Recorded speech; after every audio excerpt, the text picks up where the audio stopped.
Good morning, everyone, and thank you for joining us for the fourth webinar from the RS4C webinar series. This is the last webinar under this series with the theme Learning Across Fields, Co-Developing Applications. And this is part two. It's a continuation of the first webinar under this theme, which was held on November 27th. Today, we are joined by Nirmala Gowda from Paani.Earth, who will be presenting on the significance of data for communities in river conservation. So Nirmala, anytime, the floor is yours. Thank you, Claire. Thank you, Mani. Hello, everyone. Good morning. My name is Nirmala Gowda. I'm co-founder and curator of Paani.Earth. I will be speaking of the significance of data for communities, the aquatic species in river conservation. I'm from the organization Paani.Earth. We are a self-funded organization. We're a citizen science organization. And when I say communities, we are one of those communities. So it is our mission to empower citizens with data, information, and analysis that can save rivers. Some of these pictures that you're seeing are the rivers of Bengaluru, which is where I'm speaking from. It's in South India. We are the Silicon Valley of India. We're very famous for our IT, BT services. So these are some of the rivers around. They're obviously very polluted. I'm just going to talk about how we use data in protecting or trying to protect our rivers. Do you see these two pictures here? So I'm just going to also be integrating some of the learnings that happened over the past few weeks in Kenya. So these two pictures are quite amazing to me, as I was saying, Claire. It's across continents, but the rivers and the condition of the rivers across Bengaluru and Nairobi are the same. So I just thought I'll put them together so we can take a look at it. The one on the top is the Gong River in Nairobi, Violet you might remember. So, and the one at the bottom is the Vrishabhavati River here in Bangalore. So this almost look alike. If I didn't say, I myself maybe a few days down the lane would get confused as to which photo is taken in which geography. Even across continents, the way we treat rivers are quite similar, like drains, places where we dump our waste, these are effluent sewage, even though it is a source of our drinking water, source of irrigation, source of life itself. So how we work in protecting these rivers, we've put this 5 points because it is very important for us in terms of understanding the problem. I see people spending a lot of time, if you want to buy a phone, doing a lot of research, shopping online. There's a lot of information for people to make those purchases. But then when you come to talk of rivers, that information is not there.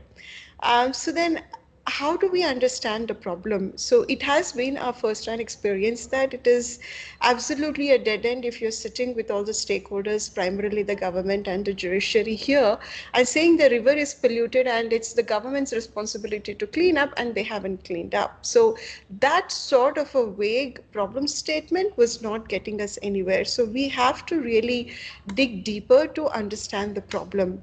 Understand the problem with very specific data. So that's where, the first point becomes very important for us, is to understand the problem, to be able to define the problem. Then the second one is to identify what must be done.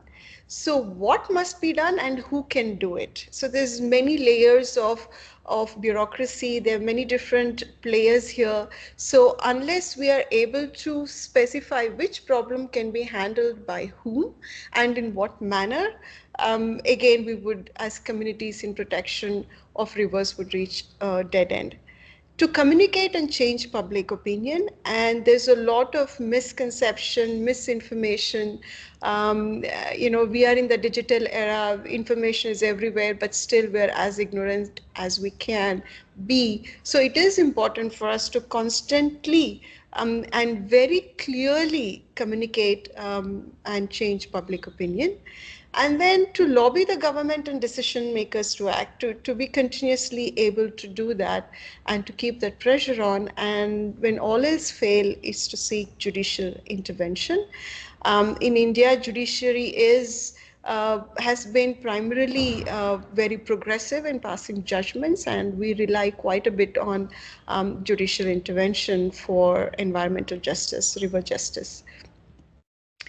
Um, the way we collect data is by keeping a spirit of inquiry alive. So yes, there's a bit of research you can do at home, in your office on desk, but then much of it has to really be going and talking to the communities, looking at the rivers yourself. These first-hand experiences are very helpful for us. So seeing, listening, and smelling up close is very important in terms of understanding the rivers and then coming back and sort of building a narrative. So this is just different images of how we do it. Connecting with people, whether it is fishermen wives, how they behave, what they use the water for, what are the challenges they face, whether it is the farmers. You can see some of the men here are wearing that green shawl. Those are the members of Karnataka Rajya Raita Sangha. It's the biggest farmer organization in the world.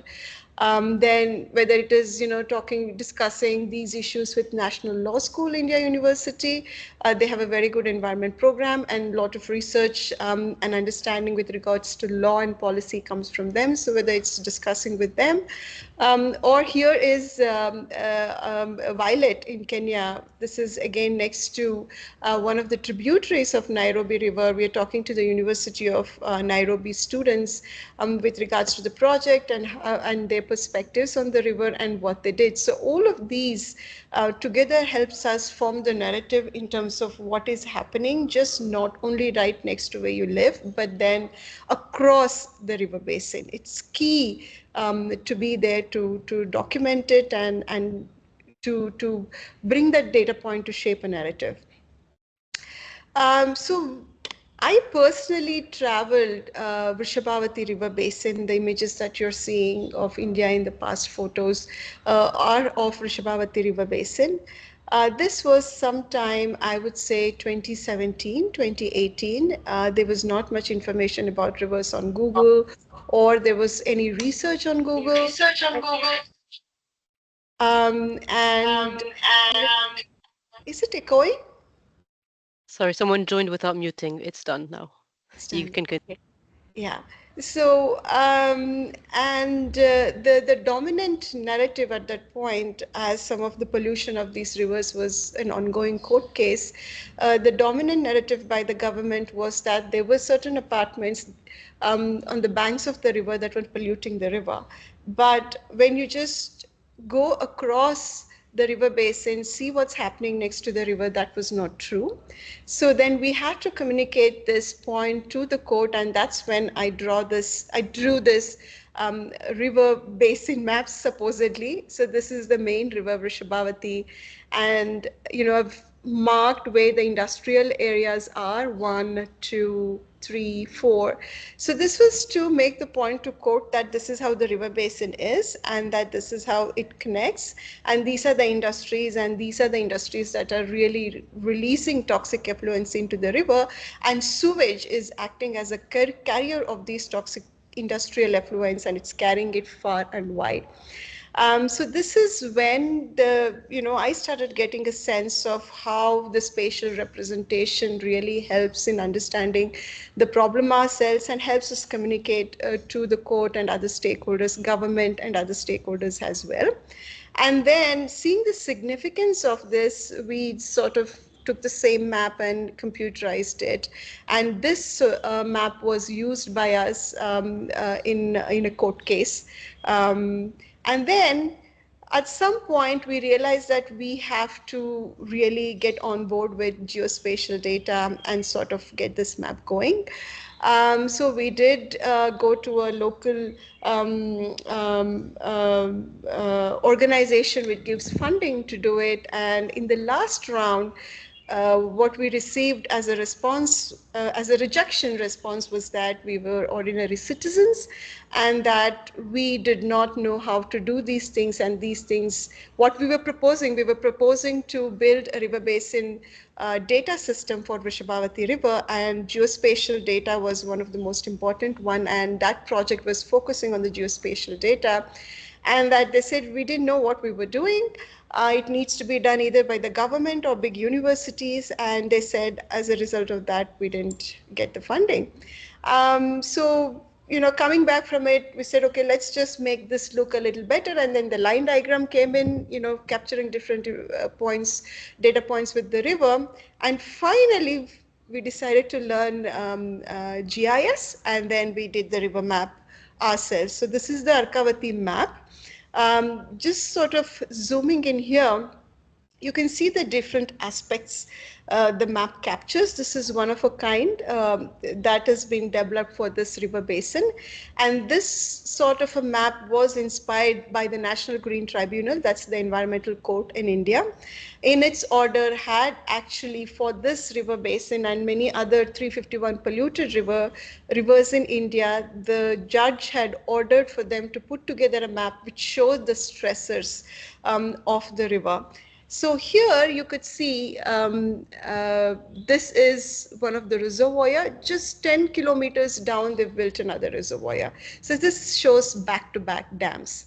And the red ones that you see are the quarries. These are the granite quarries, very unscientifically quarried. They release toxic heavy metals into the river, as you can see here. And then some of the data points that are captured here is, of course, the name of the reservoir and who is the custodian of the reservoir. BWSSB, Bangalore Water and Sewerage Board. Here, if you come to Manchinabele, it is CNNL, Kaveri Niravari Nigama Limited. Then quarries, who is giving permission to quarries? Department of Mines and Geology. Then we also have the capacity of the reservoir and the elevation the reservoir is at and what river mile is the reservoir at. Then we have also represented the forest, which is owned by, whose custodian is Karnataka Forest Department. And then we also have a national park in the catchment. And so when we have the STPs as well, who is the custodian of the STP, what is the capacity of the sewage treatment plant. Then for this particular taluk, the different colors represents the administrative boundaries. So for this particular administrative boundary, what does the Central Groundwater Board say in terms of exploitation of the groundwater? So this is just a lot of information. There are 3 different rivers, Arkavati, Vrishabhavati, Suvarnamukhi, and the direction they flow. With all these data, it becomes very clear that how complex a river basin is and how many different bureaucracies are involved, but none of them talk to each other. Unless all of these people come together and we look at a river holistically, is when the solutions actually starts becoming holistic and we would actually start to solve the problem. And the red dots that you see is that stretch of the river is been accepted, classified by the government as critically polluted river stretch, and this includes a drinking water reservoir. This is a drinking water reservoir. So this is still the most comprehensive information about Arkavati and one of our most used maps.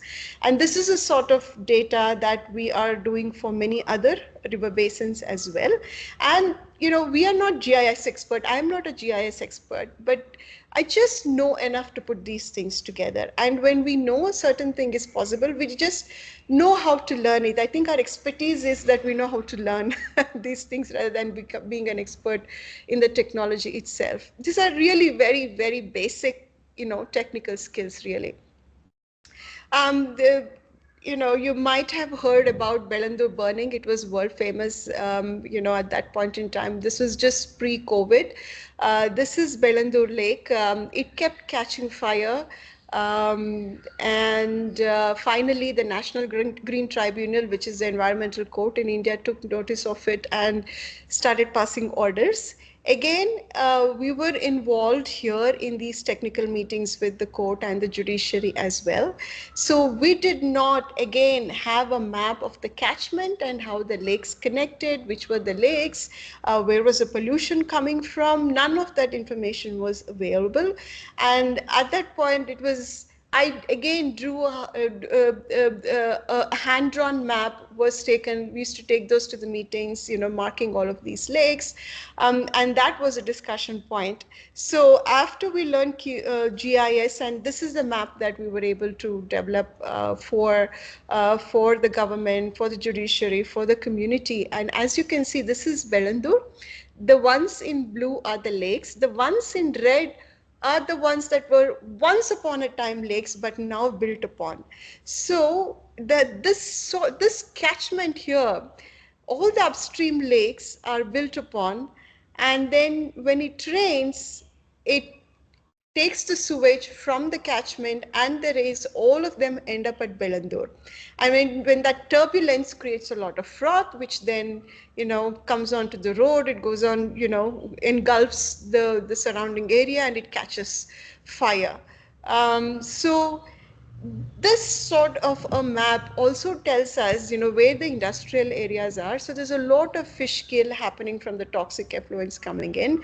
So once we are able to say, okay, there's a fish kill here, it's been reported, and we come back to the map and say, okay, where is it located? And mostly we find that they are located next to the industrial areas, and the ones in pink are the industrial areas. So this sort of data is very useful for the lake community. Bangalore has a very thriving lake protection community, citizens who are actively involved. And I was part of a data jam that sort of looked at the lakes and what data exists and what the communities are doing, and what is the solutions look like, and how do we approach the government. That was sort of the crux of this data jam. And it was very humbling to see that people in the data jam were using these maps, and there was like conversations like, how much acre is that lake, and they were just going to the map and pull the acreage. Okay, where are the STPs? The STPs are here. What is upstream lake? What is the downstream lake? All of these things becomes very valuable. And when such things are taken to the meetings, which we still do, to the government meetings, a lot of things before were up in the air, and then you really didn't know exactly what was going on. Now much of that is settled. So that is the significance. So we are able to move past some of the basic things to actually talk about solutions and what else can be done with the river. This is another map which shows the different rivers flowing through Bengaluru. As insane as it sounds, we had to prove that Bengaluru indeed have rivers in court. We have a litigation in court with regards to a river diversion. This is the river Rishabhavati, and Rishabhavati river drains Bengaluru here and carries about 500 million liters of toxic wastewater. When I say wastewater, it is a combination of sewage, industrial effluents, and disintegrating solid waste and industrial waste. Much of it just goes into the river because the sewage sort of transports the solid waste as well. So all of this comes here to Bairamangala Lake, which is about 1,000-acre lake, a reservoir. This is how it looks downstream of the reservoir. So the white you see from right here is the froth. And this froth, this is a drone image, and this was just taken in June of this year. And this froth it's the water as you get close is very oily and frothy and dark black in color, and it flows like this for miles and miles and miles. So the government wanted to divert this wastewater river so it could bypass the reservoir. So basically they were building a 6-kilometer concrete channel on the reservoir to channel this water to the downstream, so they could fill the reservoir water with an STP water with treated sewage from Bangalore, so it could be supplied to other lakes downstream for irrigation. We went to High Court of Karnataka saying this is not a solution, since instead of addressing the pollution, we are now bypassing the pollution and sending it down. And as it goes downstream, it joins Arkavati River, then it joins Kaveri River, which is a lifeline of Bangalore, and there is a dam that has been proposed to build to bring drinking water to Bangalore as well. So it goes to that particular location, and that pollution cannot travel so far away from where it's generated, and that it must be prevented at source. So this is how Bangalore's wastewater looks like when it enters outside the district into the rural area. And this here is this side to the east. This is how it looks, Bangalore's wastewater in Tamil Nadu. Kelavarapalli Dam, from time to time it froths and it sort of engulfs the road as well. So the government in High Court argued that this is not a river and that it is a drain, and that they were trying to bypass a drain. But when the court asked them to submit an affidavit to the sort, they came back and accepted the river. Like I said, it seems sort of insane that we are not even able to sort of recognize the river. So it is these visuals, this sort of spatial data which can be referenced, that is important for us to be able to take it to the stakeholders for the protection of the rivers. So much of this information is open source on our website. Environment impact assessment. So this is where we also find that some of the data we are putting together in terms of the river basin also matters a lot. This is the three times that we were there out speaking. And environmental impact assessment, if there is a project that has per law needs to do an impact assessment and then get an environmental clearance before the project goes ahead. That is, in such situations, the public has to be consulted, even though that is the last stage. There's the clearance documents, the assessments that are done are highly technical. And for people to pick that document apart, to really understand the impact, to be able to respond to the Ministry of Environment and Forest as to why we don't want the project or what is wrong with the environmental impact assessment, is when the spatial representation at the basin scale comes into picture. It's when the flow data and other data comes into picture and is really used to actually be able to democratically have a dialogue with MOEF and to get on the same page, is where this data is extremely important. Also, now renewable energy solutions, there are many projects that have been pushed in terms of renewable energy solutions, and I'm working on one such river basin. This is the Kali River Basin, and each of these reservoirs that we see is built for hydropower. Then the same catchment has nuclear power plant. It also has thermal power plant. It also has cogeneration. This is the sugar factory, so the bagasse from the sugar factories is used for generating energy, which again is used in the sugar factory. So in this whole scenario, one of the most pushed are pumped storage projects. These are water batteries. So and then you also have nuclear power plants. So how does it look from a river perspective? How much flow is there? Where are these projects coming and who does it benefit? So all these questions become very important, and so this is where it's not only us understanding, but we also have to make the community understand. As you can see, majority of India does not understand these technical details. They're farmers, they're women, and so it becomes our responsibility, and visuals like this really help us communicate to them, what are the technical points. So this is not just about data, it's about making technical data accessible to a common man. And like I said, I'm a common man, so if I understand, I feel that many more people would understand.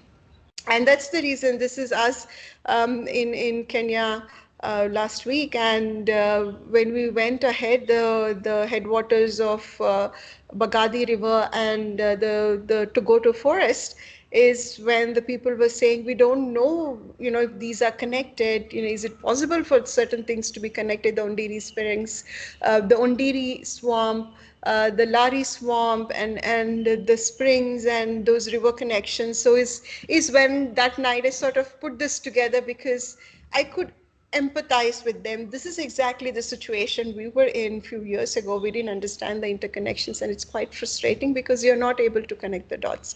It is now, it seems very simple for me to generate these maps, but not so few years ago. And this sort of data, where rubber hits the road, where decision making happens, where the citizens can actually run with it, to lobby the government or go to court. There is a lot of dots and data that needs to be out in the public domain. Just not data, but then the data has to be insightful. It has to be in context, which is very much missing today. And it's not only spatial data, it's both space and time. So this is just another example of how a drinking water reservoir in Arkavati from 1934, we were able to build a chronology up until today. Was destroyed, due to pollution, and was abandoned. And today we are trying to get water into this reservoir from a river in the Western Ghats, which is 280 kilometers away. The total cost is 22,000 crore rupees, and it is to be pumped across vast infrastructure, and written an article about it. And it's sort of, when we're talking about solutions, we are polluting the water bodies which are closer to us and rendering them useless, but then going further and further away from the city to get more water, depriving those communities of water and livelihood, not only drinking water, livelihood water as well. This is the Kaveri Basin where we work, Nirmala, different rivers. Yes. perhaps just in a few minutes we can wrap up for the discussion. Because I It think was I have many questions up. Go ahead, take your time then. no. It is. I'm actually done. This was the last slide. It was, the timing was quite good. So yeah. So with these, 5 point, in terms of how we work, we have been able to, get some uh, uh, sense of things moving here in terms of the judiciary. And it is important for us to put this data out in the public, and that's exactly, I think, what we are going to be doing with the Athi River in Kenya, to the best possible extent, is to make this technical data available to the common man. That's about it. Thank you. Thank you so much, Nirmala. I think it's a great work and great presentation of that work. Thank you. So I'd like to open the floor. Yes, we can clap also. Oh, Violet is clapping. Perfect. Thank you, Violet. I have a few questions, but I would also like to open the floor first if anyone else has questions, reactions, or maybe inspiration of what they could do in their own area. Okay, I'll start while people collect their thoughts to have their questions. Okay. Yeah, you showed this nice. I like that you showed the that map that you start with a hand-drawn map and then it evolves to the GIS. Yeah. So what you mentioned that it looked like when you had the hand-drawn map you were taken less seriously. Is that what happened there? And then once you had the GIS, nice looking map, more maybe professional looking or something, then it was easier to get the message across. Is that what happened in that case? No, as a matter of fact, this hand-drawn maps looks sort of small, but we have this huge kg cardboard. It was actually drawn on a huge kg cardboard and was taken to court. And at that point, court gave me a good 20 minutes actually to explain the map. And I'd never seen anything like that. So there was a change in perspective when we explained it to the court. So no, at no point was that seen as unprofessional, but I Okay. think it was appreciated. And the outcome of that was the court ordering a map of the lakes of Bengaluru to be put up in the court hall, because at that point in time the court was listening to about 200 cases on pollution of lakes. So up until then, I don't think it just registered in the court's mind that these are connected, and that when I'm passing orders, I need to know the interconnections, which is Mm. upstream, which is downstream, where is the river. So that was the impact of us drawing and then taking it to the court. Yeah. Okay, okay. I think maybe I misunderstood because you had said that you weren't able to get funds because you didn't have the support of, or you weren't a university, you're the government. And I thought that that was sort of what provoked you to try to make this more GIS Right. There was a lot more powered information. map. Correct, Mm. correct. There was a lot more information we wanted to capture. And of course, I think the intention of making it look professional and get a lot more information was by us Okay. communities. We wanted to do it because we went around and asked many of the GIS experts, and none of them were willing to do without Mm. money. So that's when, I mean, we've never written, that was the first and the last proposal we ever wrote. Okay, okay. And so then my question also, which I had here was, so now you just mentioned that you were also talking to communities. So you made this map, and then did you also validate it or take also the specific input of communities about how they saw what was happening and how was that process? Yes, yes, yes. So by the time we got to the hand-drawn map itself, we had spent years and made the connections with different communities across the river basin. Okay. The river basin is both in Bangalore and Ramnagar district. So we used to travel up and down the river basin connecting with communities. So we already had a lot of data with us, which we couldn't represent in the river map. And that's the reason we said, okay, if we have to capture all of this, we need to have this river basin narrative, and it needs to sit somewhere so people don't have to reinvent the wheel, because it took us about 5 6 years just to get a sense of understanding of what's happening in the river basin. And also we started getting RTI data from the government also, which helps us connect the dot. And it is many of these people, the farmer communities, are also part of our litigation in High Court. It is just not us who have gone to court. So it is a combination of us and the farmers together approaching the court for mitigating or preventing pollution of the river, because it's the farmers who ultimately use that water for irrigation.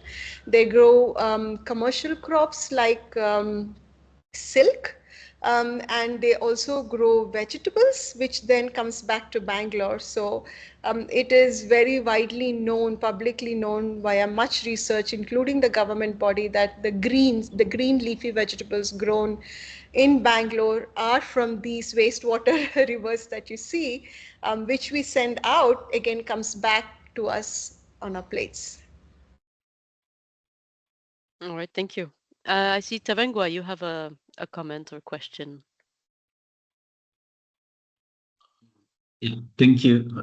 Thank you for the presentation, and it was just interesting.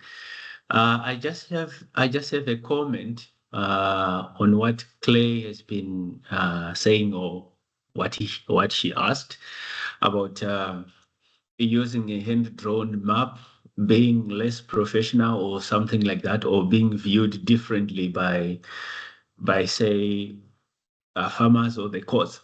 So I've got an experience in this, in solving conflicts in irrigation schemes. And there was a conflict of boundaries where irrigation plots, people encroach into other people's irrigation plots. And this conflict has been going on for maybe the past 5 years, and they could not be solved. And people who tried to solve them were using the hand-drawn maps from the Department of Irrigation, and also trying to do measurements on the ground. But the people in this irrigation scheme were always thinking, oh, if it has got a human element, then it's biased towards somebody else.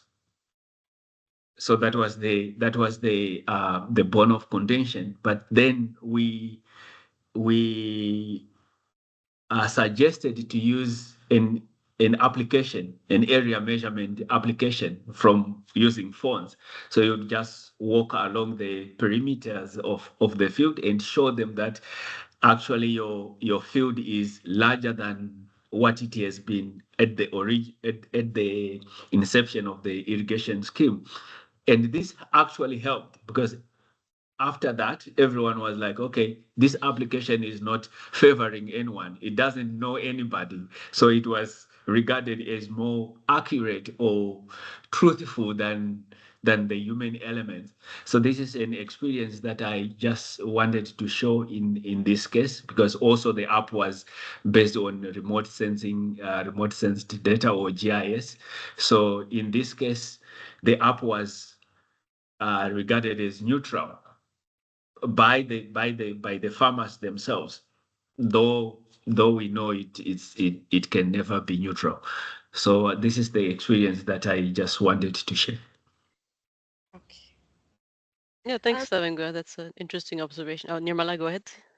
Yeah, I was going to say yes. Here in India, also the land surveyor uses an app. Initially, they used to come with a chain, and we had to hold a chain and go around marking the area, the boundary. But now they do have an app.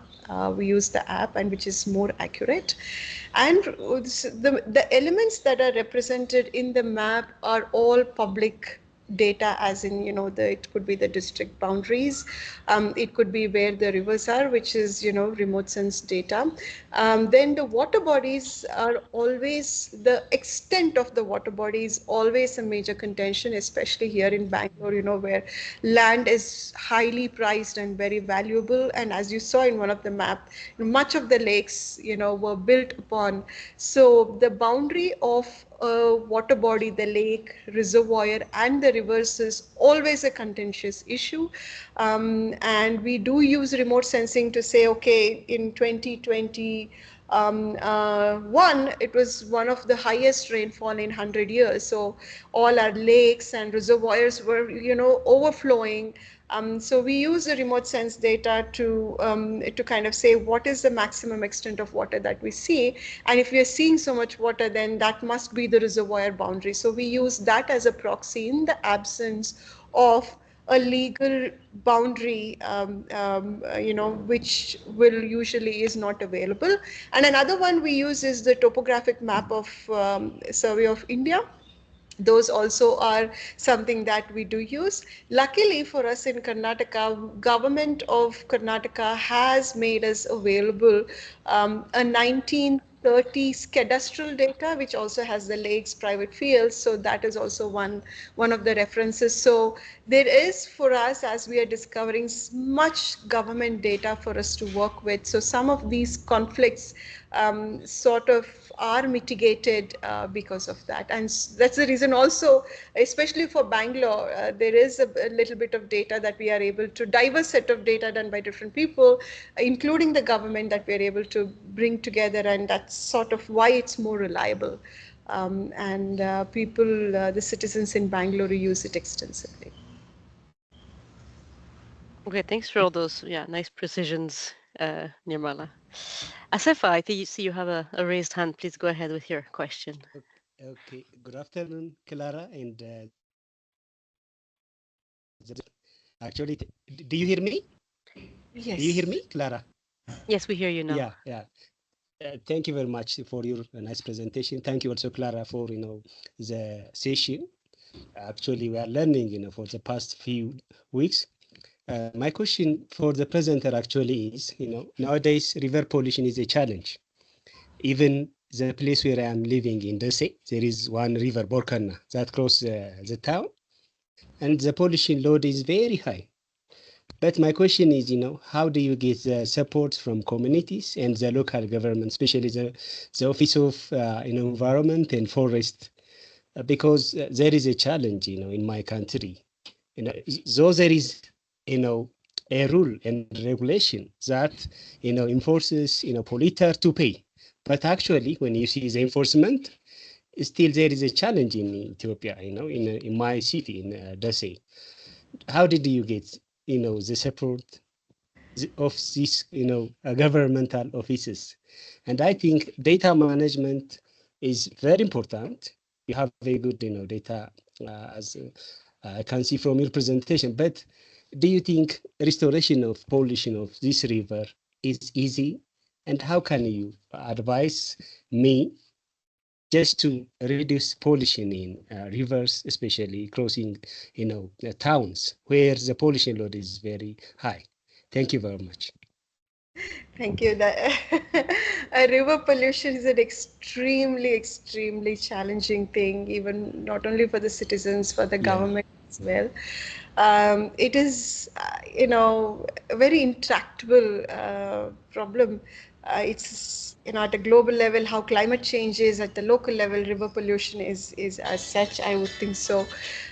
So one way we have been working is, um, prevent pollution from getting into the river, right? So we work with communities. For example, I'll give one example of one of the work that we had done. Harohalli industrial area is an industrial area which has a hazardous waste landfill, right? So since we have been connected with the community, we got a call from them saying that the hazardous waste landfill is deliberately put a pump to the leachate coming out of the landfill and dumping it from outside the premises into the nearby stream, and that it had killed the goats and it was passing through an agricultural field. The owner of that field is the one who complained to the panchayat, and one of the panchayat is the government at the village level. And since I'd known the community and the panchayat members, they called me to the site and said, "This is what we've been facing. Every time it rains, then it becomes leachate becomes too much, and then it's pumped into the river, and then little downstream is the Vrishabhavati river, the ones that we were talking about and looking at the pictures at." And that was a Sunday. Then we called the pollution control board in our country. They wouldn't pick the call, and then we went round and round all morning. Finally, when we were able to reach the official, we put so much pressure on him via different people calling and WhatsApping the regional officer, that finally by lunchtime he showed up at site, which in itself is a very rare event. It's extremely rare. We are actually till day shocked that he actually showed up at the site. He showed up at the site, he did the inspection, he took the samples. So one lesson that we learned there was, you know, one is when you prevention of pollution, even if it is from all of these, one industry, two industries, whichever, how much ever you can, you prevent it. And then while you're doing it, you have to create government documentation. The statistics has to come out. It's extremely, extremely important. So the regional officer coming in and that becoming public record, and then that went to the central lab where the water was tested, and huge amounts of lead. I mean, the chemical oxygen demand was in the order of 100,000, and so I couldn't even believe the numbers. The government, the chairman of the pollution control board was sitting there, and we had meetings till 10 in the night, starting from evening, discussing this issue, which, by the way, after some time, the leachate stopped. They made transportation arrangement for the leachate to be taken to a common effluent treatment plant.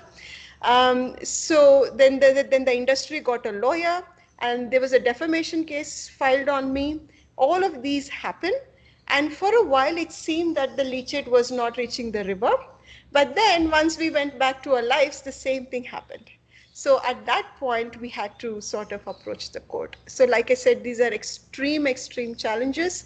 And we have had these issues where we've also had to go to a police station. So when you go to a police station and you file a first incident report, so the outcome of that in terms of river being clean, not happening, but a stat saying so many pollution related FIRs were filed in the police station, so many pollution related incidences were documented in the pollution control board, are the stats that we have to start generating, is some of the lessons that we have learned.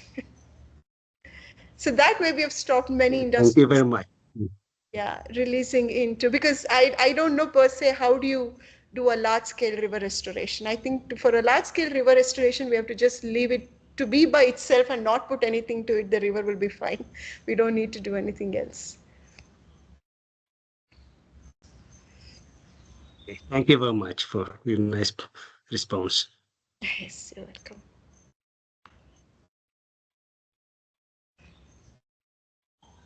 Thank you, Nirmala, and everyone for the questions. Is there any more questions from the other audience members?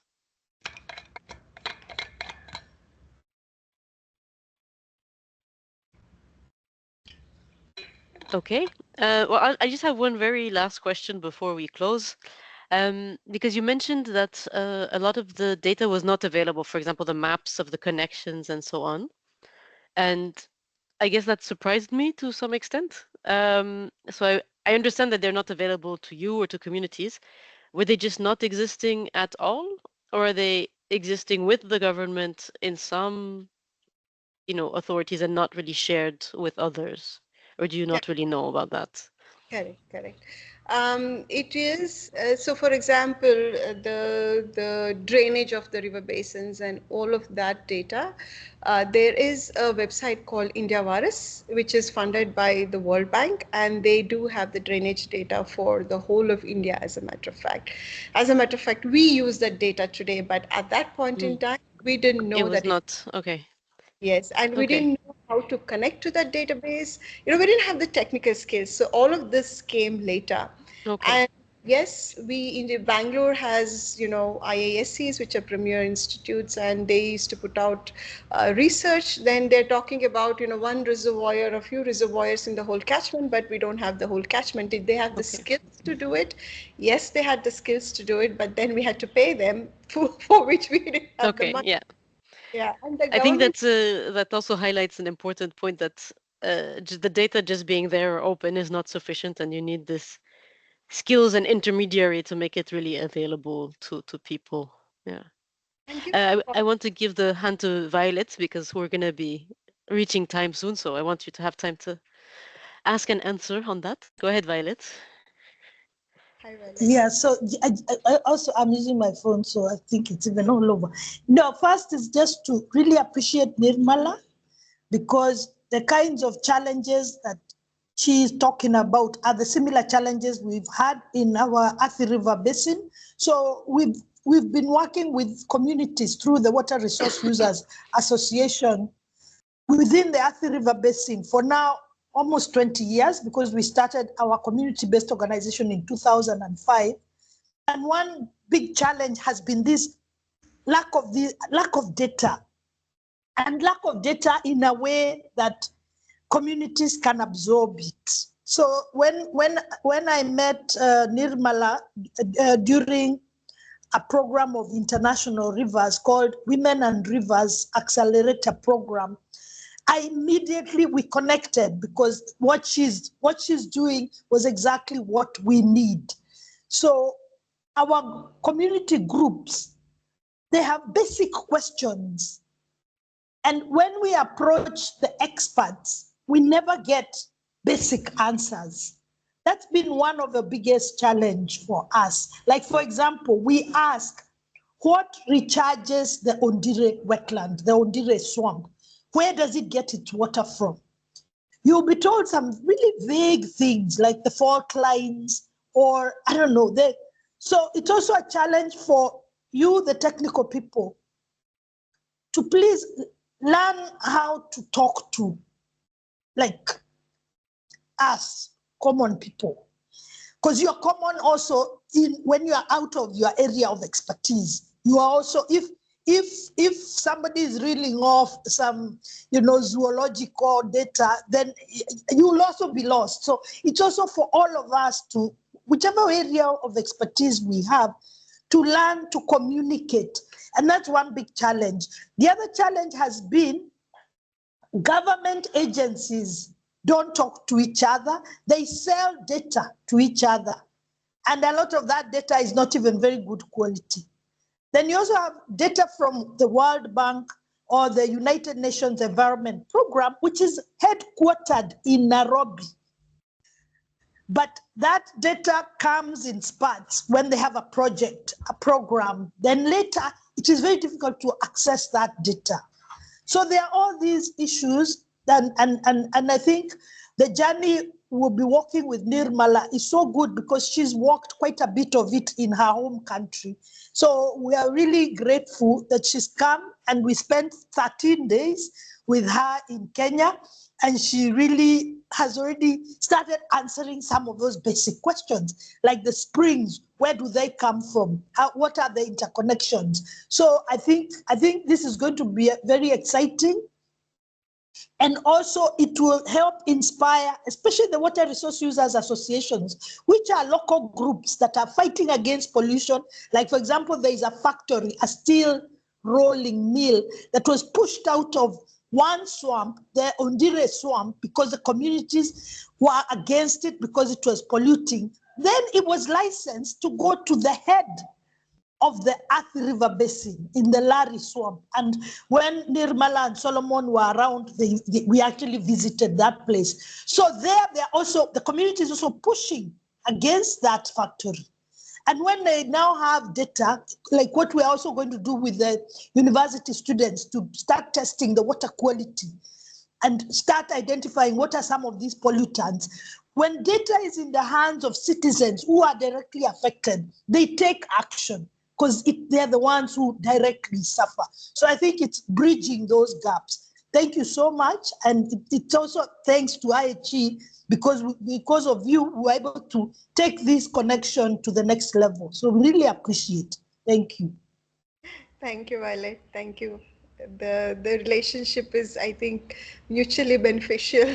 I'm learning a lot of things as well. Yeah, thank you, Violet. I think those were very nice and encouraging closing words. So I won't be adding much beyond thanking Nirmala so much for her very nice presentation, and to all the people who attended. And we'll try to put this one, the recording, online as well, so you can also then encourage people who weren't able to attend today to watch it later, because I think we had a lot of very nice material here. And of course, since Nirmala is part of our project, if we have further questions later, easy to get in touch and get benefits from her expertise. So thank you so much. And I think we won't be having another webinar just now. In the Netherlands, everyone is pretty much leaving on holiday at the end of next week. So I want to say that I'll see you next year, and wish anyone who's taking a holiday or celebrates a holiday a good time, and looking forward to the good work we do in the projects in the coming years. Okay, happy holiday. Thank you. Okay, Yeah, for Amani, thank you. for Clara, and for others who have that holiday, okay? And then for Yeah. you, we'll catch up Thank later when it's your time to have the new year. Bye. Okay. Thank you. Yeah, Bye. bye. Thank you very much, everyone. Thank you.